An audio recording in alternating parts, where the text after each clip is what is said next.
آج کتنی آسانی سے ہم نماز چھوڑ دیتے ہیں، جیسے اللہ کے حکم کی نافرمانی کرنا، اللہ کے بلاوے پر نہ جانا کوئی بڑی بات ہی نہیں ہے۔ سارا دن نمازیں چھوٹ رہی ہیں، پورا ہفتہ، پورا مہینہ نماز نہیں پڑھ رہے اور بڑے ریلیکس ہیں۔ اس رب کو مانتے بھی ہیں اور اس کی مانتے بھی نہیں ہیں۔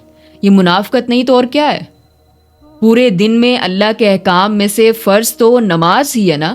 5 وقت کی نماز جو اللہ کی یاد ہے، اقرار ہے کہ میرے رب میں تجھے بھولا نہیں ہوں، میں تیرے ساتھ کیے گئے اس عہد کو نہیں بھولا ہوں جو میں نے اس دنیا میں آنے سے بھی پہلے تیرے ساتھ کیا تھا۔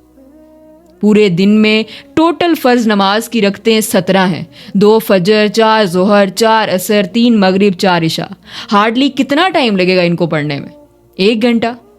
24 گھنٹے میں سے 1 گھنٹہ بھی اگر اس کو نہیں دیا جا رہا جس نے تمہیں سانس دی ہے، صحت دی ہے، دولت دی ہے، رزق دیا ہے، والدین دیے، اولاد دی، تو کیا یہ بے وفائی نہیں اور کیا تم بے وفا نہیں؟ سوچو۔